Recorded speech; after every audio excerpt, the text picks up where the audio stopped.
Good evening, I'm Gary Franchi, Next News Network Chief White House Correspondent, delivering the latest White House news from the past 24 hours here with our streaming partner, Trump Daily Post. Tonight's rundown starts in North Dakota, where President Trump tied America 250 to Theodore Roosevelt's legacy with a presidential library opening, a ribbon cutting, and a presentation of Teddy Roosevelt's Medal of Honor. We'll also take you through the president's travel day, his remarks on the economy and negotiations abroad, and Vice President J.D. Vance's military-focused stop in Virginia Beach. The White House day centered on President Trump's trip to Medora, North Dakota, where he delivered remarks, officially opened the Theodore Roosevelt Presidential Library, and presented President Teddy Roosevelt's Medal of Honor to the library as a loan from the White House Roosevelt Room. The White House and the Allied administration accounts, they pushed patriotic imagery throughout the day, tying the event directly to America 250 and to what President Trump celebrated on Truth Social as America's Golden Age. And according to the daily guidance, the president's schedule included travel to Medora, participation in the Freedom 250 train ride and welcome ceremony, a tour of the Theodore Roosevelt Presidential Library, and remarks later in the day. From the Pool Report, the presidential motorcade left the White House at 8:08 a.m. Eastern to begin that travel day. Also from the Pool, President Trump arrived at Joint Base Andrews at 8:25 a.m. and traveled with family members and senior aides, including Eric Trump, Donald Trump Jr., Bettina Trump, Interior Secretary Doug Burgum, Representative Julie Fedorchak, Stephen Miller, Karoline Leavitt, Monica Crowley, Natalie Harp, Margo Martin, Chris LaCivita, and others. And from the Pool Report, President Trump boarded Air Force One at 8:40 a.m. before heading to North Dakota. In a brief gaggle before boarding, he praised the aircraft, pointing to a rising stock market and falling gas prices, voiced optimism on negotiations with Iran, and said the United States could control 50% of the chip market by the end of his term. Also from the Pool Report, Air Force One, the new Air Force One, lifted off at 8:53 a.m. The traveling press noted that the new aircraft upgraded press section and limited access during the flight. And also from the Pool Report, the president landed in Bismarck at 10:35 a.m. Central. And the press noted on board monitors separated compartments and plans to move quickly towards the Theodore Roosevelt events. Also from the Pool Reports today, President Trump stepped off of Air Force One at 10:48 a.m., met Senator John Hoeven, and boarded Marine One at 10:50 a.m. for the trip to Painted Canyon.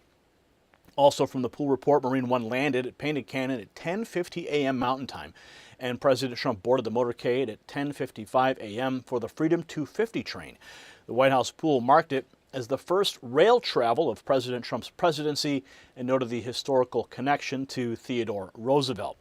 Also from the Pool, the Freedom 250 train arrived in Medora at 11:28 a.m. Mountain. The train rolled in dressed in red, white, and blue, with cars carrying the phrases "We the People, Freedom, Liberty, and United States of America, 1776 to 2026," while the crowd greeted the president with chants of USA. Also from the Pool Reports, the motorcade rolled to the Theodore Roosevelt Presidential Library, and from there, the president arrived at 11:47 a.m. with Rough Rider reenactors on horseback escorting the motorcade during the drive. The White House said that the president's tour included the train exhibit, journal exhibit, campfire exhibit, AI President Theodore Roosevelt exhibit, and the Man in the Arena speech exhibit, alongside Interior Secretary Doug Burgum and Library Executive Robbie Lauf. And from the Pool Reports, during the tour, President Trump praised Theodore Roosevelt as a great man, called the state a great place, and said he was getting some ideas for his own presidential library. Also from the Pool Reports today, President Trump and Secretary Burgum took part in a reading of Theodore Roosevelt's Man in the Arena speech inside a curved gallery where the words filled the wall. The Pool also noted that the president's voice will be featured delivering the excerpt when the museum officially opens. President Trump entered the Barry Auditorium at 1 p.m. Mountain to a standing ovation and delivered remarks with the North Dakota Badlands visible behind the stage. In those remarks, they wrapped at 1:05 p.m. Also, the president's motorcade then left at 1:08 for the Burning Hills Amphitheater, arriving at 1:11 and entered a packed patriotic setting where many attendees wore red, white, and blue as music played over the loudspeakers. Secretary Burgum introduced President Trump at 1:24, and he walked on stage to God Bless the USA. On the vice president's side of the schedule, the White House pool said that Vance traveled to Naval Air Station Oceana in Virginia Beach to deliver remarks celebrating 250 years of American military excellence, with Air Force Two departing Joint Base Andrews at 10:41 this morning. Also from the vice president's pool, he arrived at 11:33 a.m. to large American flags, a 250 Years of American Excellence banner, and fighter jets near the stage, where he was joined by Representative Ken Kiggins and Veterans Affairs Secretary Doug Collins.